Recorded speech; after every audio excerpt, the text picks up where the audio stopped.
ఇక డీటెయిల్స్ చూద్దాం. నంద్యాల జిల్లా సంజామల మండలంలో ముంపుకు గురైన పంట పొలాలను రోడ్లు భవనాల శాఖ మంత్రి బీసీ జనార్దన్ రెడ్డి పరిశీలించారు.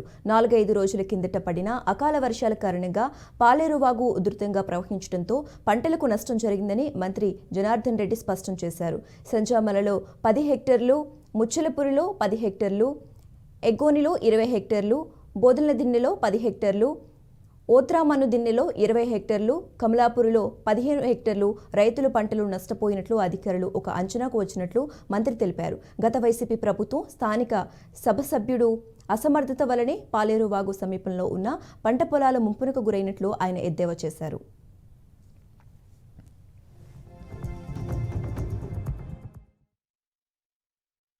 కారణంగా ఈ పాలేరువాగు ఉధృతంగా ప్రవహించడం వలన రైతులకు అందరికీ కూడా పంటలు వేసుకునే ప్రతి ఒక్కరికి కూడా నష్టం జరిగింది. అదేవిధంగా సంజామలలో 10 హెక్టార్లు, ముచ్చలపూరిలో 10 హెక్టార్లు, ఎగ్గోనిలో 20 హెక్టార్లు, బొందలదిన్నెలో 10 హెక్టార్లు, ఓత్రమాన్దిన్నె 20 హెక్టార్లు, కమలపూరిలో 15 హెక్టార్లు ఈరోజు అధికారులు కూడా ఇవన్నీ కూడా టెంటిటివ్గా జరిగినాయని చెప్పి ఒక అంచనాకు రావడం జరిగింది.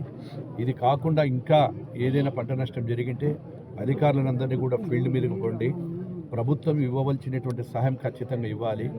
ఇక్కడ పార్టీలకు అతీతంగా, ఎందుకంటే పార్టీలకు అతీతంగా ఈరోజు చేయమని చెప్పి రైతు అయిన ప్రతి రైతుకు కూడా అందాలి నష్టపరిహారము. ఏ రైతు కూడా నష్టపోకుండా ఉండాలనేటువంటి ఉద్దేశం తెలుగుదేశం పార్టీ ఉద్దేశం.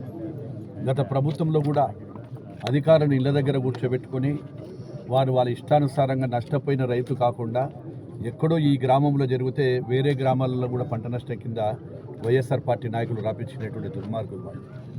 గతంలో తెలుగుదేశం పార్టీ అధికారంలో ఉన్నప్పుడు మేము నీరు చెట్టు కింద కూడా ఈ యొక్క పాలేరు వాగులు క్లీన్ చేయడం వలన చాలా ఉధృతంగా ప్రవహించేటువంటిది కూడా నష్టం అప్పుడు తగ్గించాము.